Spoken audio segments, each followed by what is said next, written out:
Assalamualaikum warahmatullahi wabarakatuh.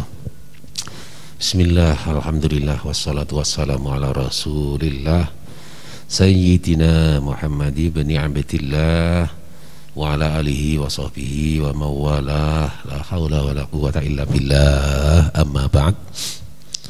Alhamdulillah, kesempatan ini kita bisa bertemu dalam pelajaran aswaja atau ke-NU-an. Semoga pertemuan kali ini bisa membawa manfaat barokah untuk kita semuanya. Untuk itu mari kita bersama membaca Ummul Quran. Ala hadhihi niyyah wa ala kulli niyyatin sholihah li niyatil qabul wa khusul ma'mul. Al-Fatihah. A'udzu billahi minasyaitonir rajim. Bismillahirrahmanirrahim. Alhamdulillahirabbil alamin arrahmanir rahim maliki yaumiddin. Iyyaka na'budu wa iyyaka nasta'in. Ihdinas shiratal mustaqim. Shiratal ladzina an'amta 'alaihim ghairil maghdubi 'alaihim waladdallin. Amin. Bismillah. Untuk kesempatan ini pada halaman 13 itu masih keorganisasian NU. Kemarin sudah lembaga-lembaga yang ada di bawah naungan NU, banom-banom atau badan-badan otonom, kemudian keanggotaan sudah selesai. ABC, sekarang bagian D,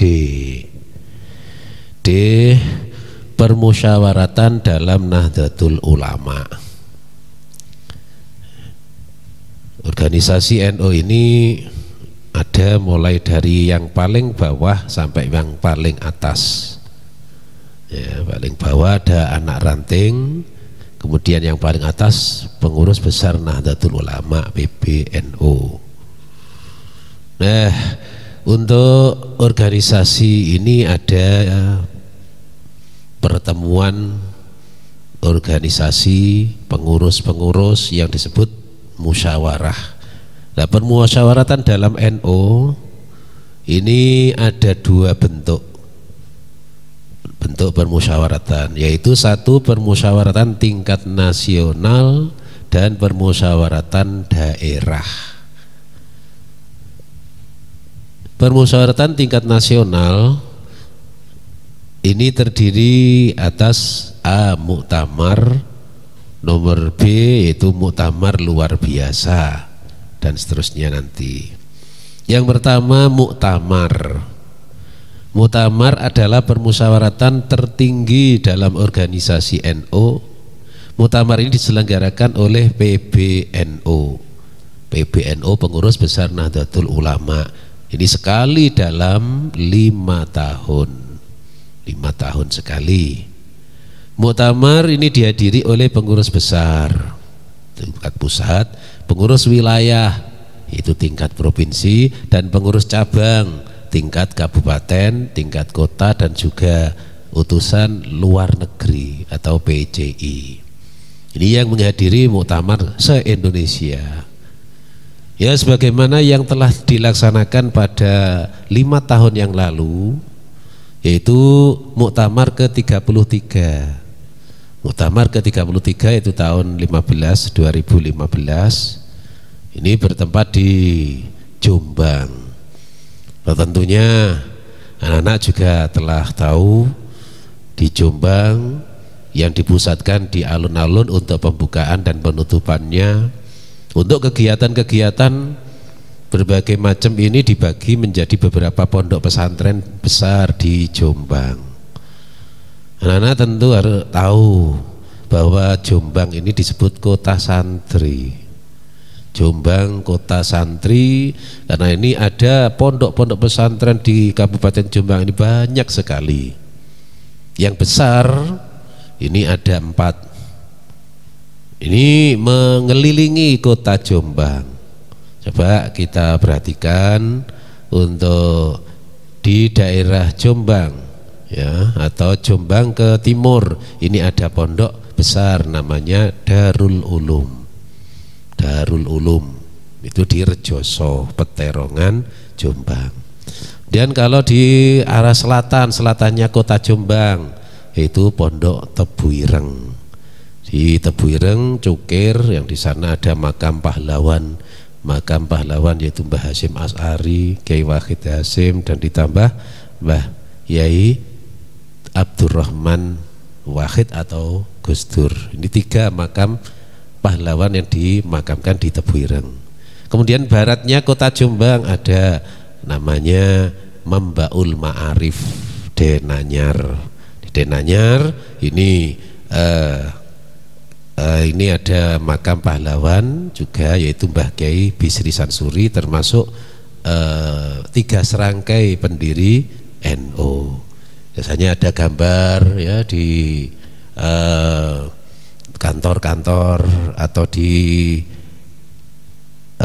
buku pelajaran Aswaja. Ini ada 3 serangkai, yaitu Mbah Yai Hasyim Asy'ari, Mbah Yai Bisri Sansuri, dan Mbah Yai Wahab Hasbullah. Kemudian sebelah utaranya kota Jombang, yaitu mana? Nah, Tambak Beras ini ada pondok besar namanya Bahrul Ulum ya. Bahrul Ulum ini kalau diartikan ini lautan ilmu pengetahuan. Kalau Rejoso Darul Ulum, yaitu rumahnya ilmu pengetahuan. Tapi kalau Denanyar Mambaul Ma'arif artinya sumbernya pengetahuan. Ini tempat belajar santri-santri dari berbagai daerah di Indonesia ini, bahkan ada juga yang dari luar negeri masuk ke Jombang ini untuk mencari ilmu terutama yaitu ilmu agama Islam ya kawan. Nah, muktamar 5 tahun yang lalu di Jombang ini termasuk Tambak Beras, ini termasuk Sohibul Bait, ditempati peserta muktamar dari berbagai daerah di seluruh Indonesia. Di samping 4 pondok tadi, ini Tambak Beras termasuk. Ini muktamar dilakukan 5 tahun sekali. Yang dibahas dalam muktamar ialah pertanggungjawaban pengurus besar. Itu selama 5 tahun ini disampaikan apa yang dilakukan, program-program kerjanya yang dimusyawarahkan pada muktamar sebelumnya, kemudian dijalankan. Ini mungkin ada yang sudah berjalan 100%, ada yang kurang dari 100%, bahkan ada yang lebih dari 100% karena ada tambahan-tambahan. Nah, ini dari tahun ke tahun ini semakin meningkat itu organisasi NU ini. Kemudian juga pemilihan pengurus baru, itu pemilihan pengurus baru dari 5 tahun itu mungkin kalau baik dipilih kembali atau mungkin diganti. Kalau di Jombang dulu ini Kiai Miftahul Akhyar, kalau dulu Kiai Ma'ruf Amin ya, Kiai Ma'ruf Amin yang terpilih sebagai Rois Am, kemudian karena menjadi wakil presiden tidak boleh rangkap jabatan, kemudian digantikan oleh wakil Rois Amnya yaitu Kiai Miftahul Akhyar dari Surabaya. Untuk ketua umumnya Kiai Haji Said Akil Siraj, ini yang terpilih dalam muktamar dulu.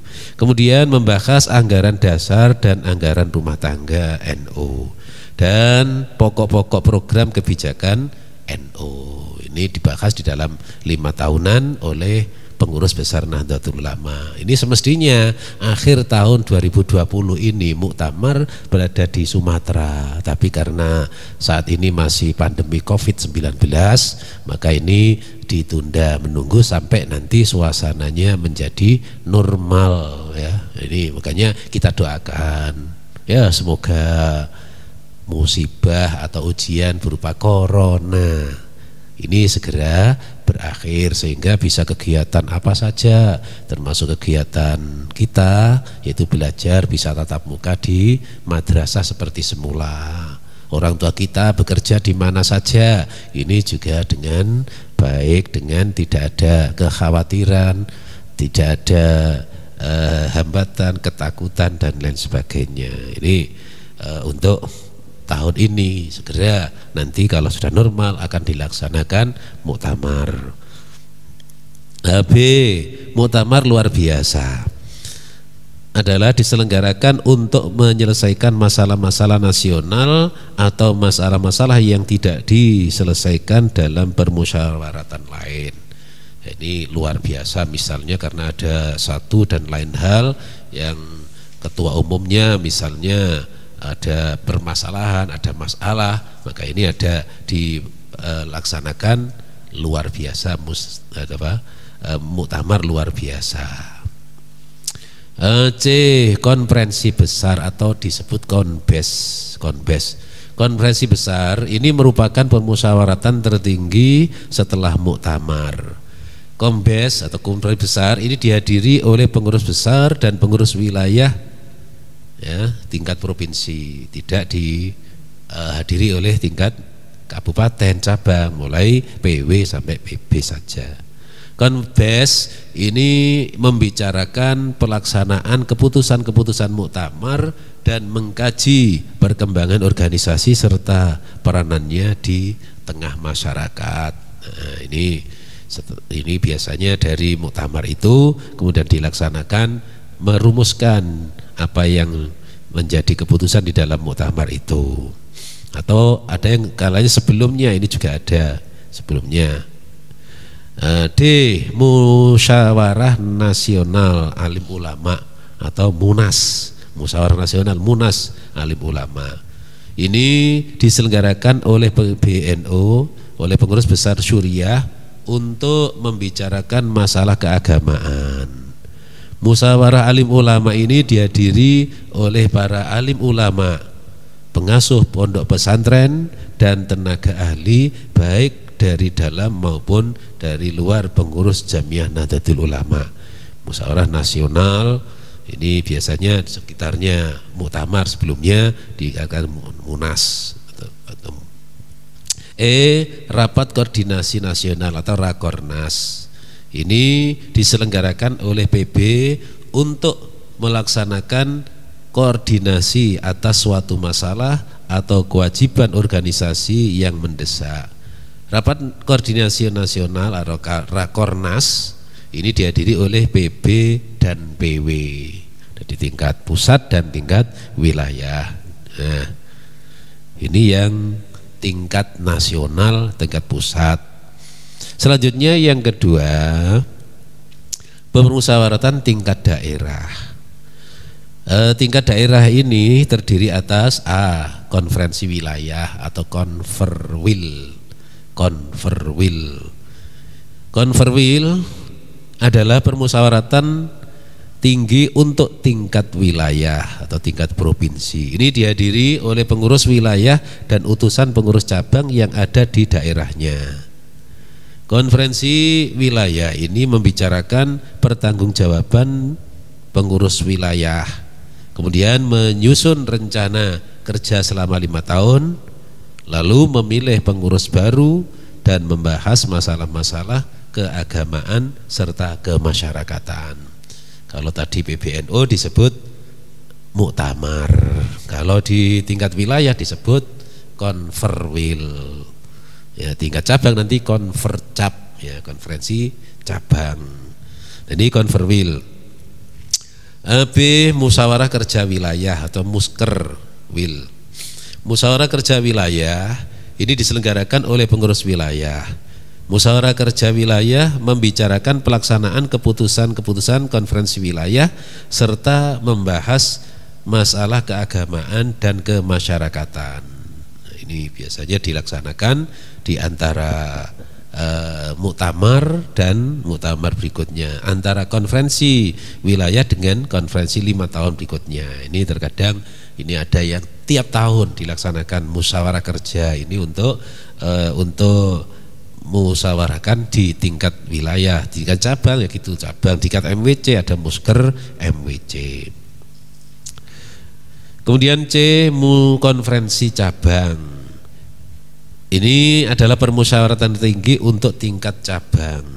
Konferensi cabang ini membicarakan pertanggungjawaban pengurus cabang, kemudian menyusun rencana kerja 5 tahun, memilih pengurus cabang dan membahas masalah-masalah keagamaan dan kemasyarakatan.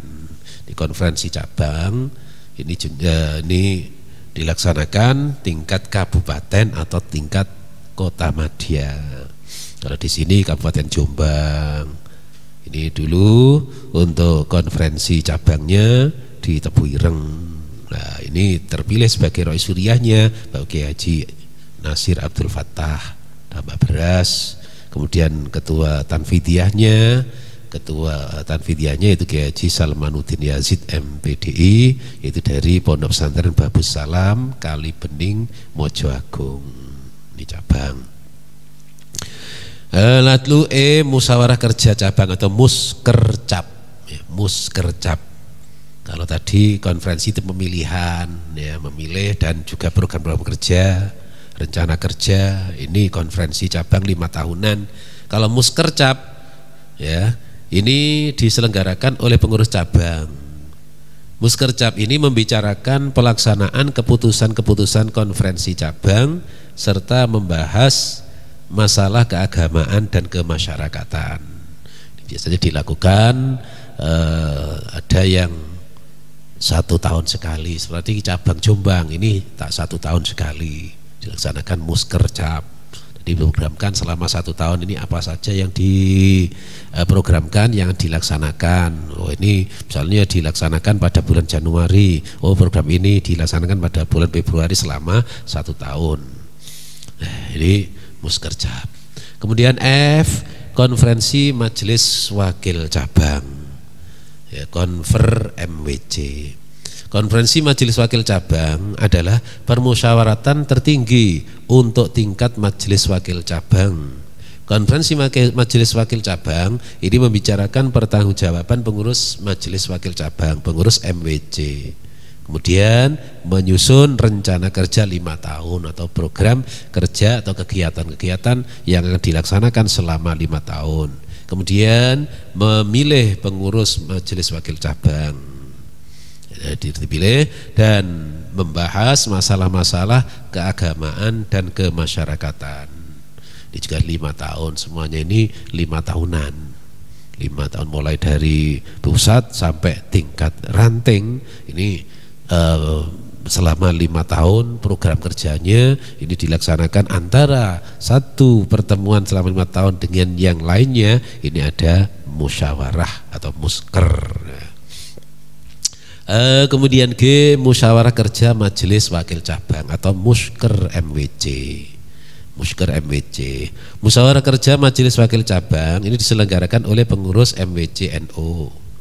Musker MWC ini membicarakan pelaksanaan keputusan-keputusan konferensi majelis wakil cabang. Jadi keputusan yang diputuskan di dalam konferensi ini sudah ada programnya. Kemudian yang dilaksanakan tahun pertama itu apa saja. Kemudian ada yang tahun kedua, tahun ketiga sampai tahun kelima.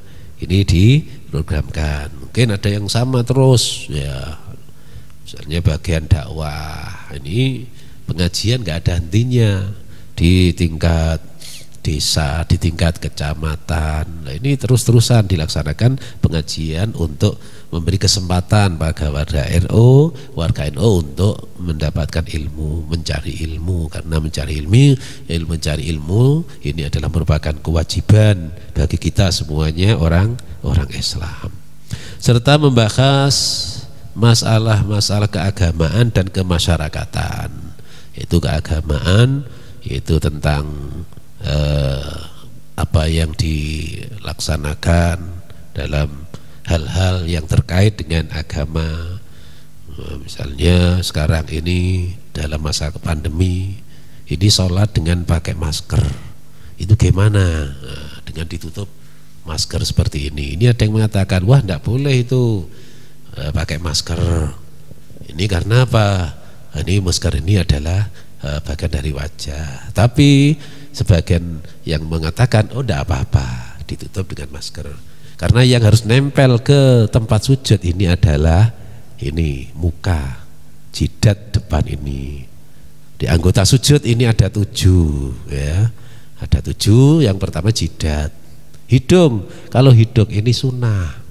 Ya sunnah sunnah makanya kadang-kadang hidung tertutup ini kan tidak bisa menempel, artinya ada yang nggak mau menutup dengan masker ini karena hidungnya tertutup. Asalnya tidak apa-apa ini karena suasana situasi Corona ini, makanya untuk menghindari hal-hal yang tidak diinginkan kayak gitu ya.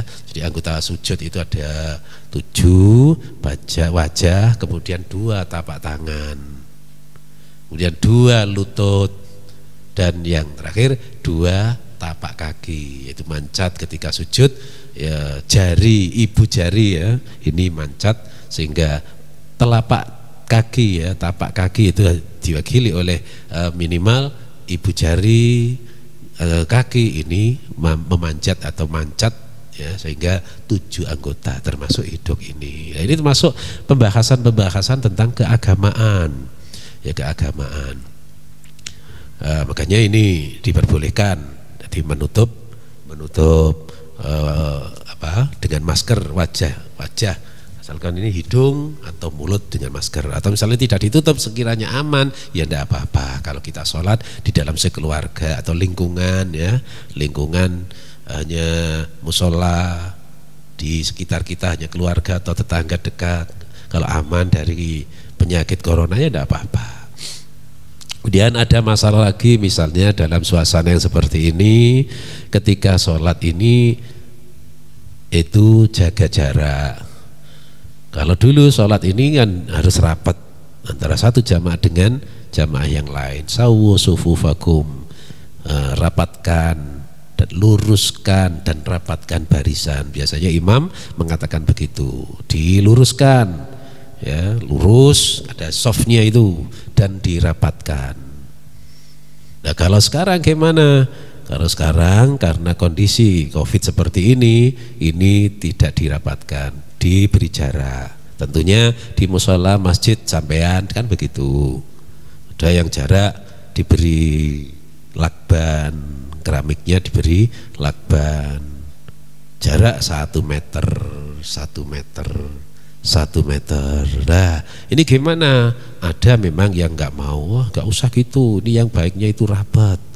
Nah, ini karena situasi yang seperti ini, situasi COVID-19 ini, kita harus waspada, harus hati-hati jangan sampai nanti tertular. Makanya di jarak ya, antara satu dengan yang lain di jarak.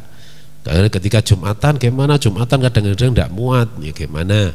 Nah, ini yang di jarak diupayakan ya, berjarak sampai di jalan raya ini ditempati sholat ini, atau di tetangga rumah dekat ya pakai ngebawa alas ya, sajadah sendiri ya, karena katanya di masjid, di musola ini karpetnya ini digulung ya, ini karena apa ya, ini untuk menghindari. Nah kita ini harus ikhtiar usaha lahir maupun batin. Usaha lahir antara lain yaitu pakai masker ya ketika keluar rumah, ketika ke masjid, apalagi kalau ke kota pakai sepeda motor atau mobil, kalau tidak pakai masker sekarang ini kenapa? Dikenakan sanksi. Sanksinya apa? Ada macam-macam. Ada sanksinya disuruh membersihkan, ada kalanya sanksinya menyanyi lagu kebangsaan Indonesia, menyanyi lagu-lagu wajib. Kalau nggak bisa disuruh qasidahan. Nah ini.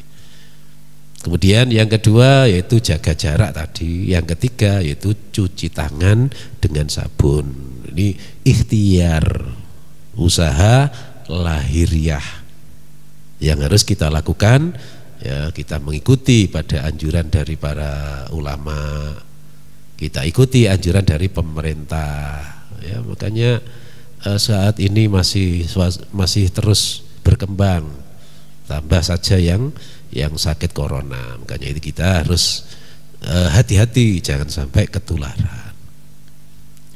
Kemudian ikhtiar batin juga harus kita lakukan. Apa itu? Yaitu dengan banyak-banyak berdoa, minta kepada Allah Subhanahu wa taala, minta supaya segera dihentikan ya penyakit atau musibah atau wabah corona ini. Kemudian kalau pujian di masjid atau musola itu sholawat tibbil qulub, ya. Allahumma sholli ala sayyidina Muhammadin tibbil qulubi wa dawaiha, dan seterusnya. Atau li khamsatun udfi biha harral wabail hatimah al-Mustafa wal Murtada wabnahuma wal Fatimah. Nah, ini dihafalkan ketika pujian atau ya di rumah bersama dengan keluarga. Banyak-banyak membaca itu doa, itu minta kepada Allah supaya kita selamat dari penyakit atau musibah yang tidak hanya di negara kita saja, hampir seluruh dunia ini mengalami ujian COVID-19 ini. Atau doa-doa yang lain. Ini musyawarah kerja MWC NU, ya, seperti barusan kemarin di MWC NU Kecamatan Jombang Kota, ya.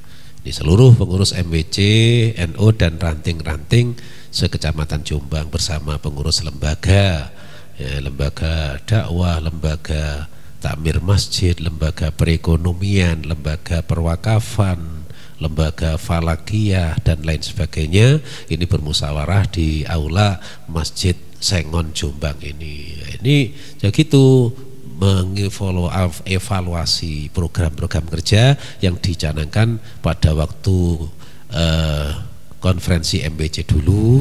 Ada yang sudah berjalan semuanya 100%, ada yang kurang dari 100%, ada yang masih sedikit sekali, dan ada yang lebih dari 100%. Ini ada macam-macam. Kemudian merencanakan program selanjutnya sampai akhir masa jabatan, di mana untuk Rois Suriahnya yaitu Kiai Haji Ahmad Hasan. Dari guru-guru MI ini banyak yang menjadi pengurus NU, baik itu di tingkat kecamatan, di tingkat kabupaten, di tingkat ranting, di tingkat anak ranting. Nah, ini memang untuk Pondok Baharul Ulum ini dikaderkan sebagai pengurus NU atau mungkin lembaga atau banomnya. Lembaga untuk anak-anak pelajar ya ini ikut pada IPNU, untuk yang putri IPP NU, lebih besar lagi yaitu GP Ansor, untuk putrinya Fatayat NU. Kemudian untuk ibu-ibunya itu Muslimat NU. Nah, ini harapan dari pengasuh Pondok Pesantren Baharul Ulum, dicetak ini sebagai kader penerus perjuangan Islam ala Ahlussunnah wal Jamaah An-Nahdiyah, itu NU di daerah-daerah masing-masing. Kemudian yang terakhir yaitu musyawarah anggota. Musyawarah anggota adalah permusyawaratan tertinggi pada tingkat ranting. Musyawarah anggota ini membicarakan laporan pertanggungjawaban pengurus ranting, menyusun rencana kerja 5 tahun, memilih pengurus ranting, dan membahas masalah-masalah keagamaan dan kemasyarakatan. Ini hampir sama dengan tingkat atasnya.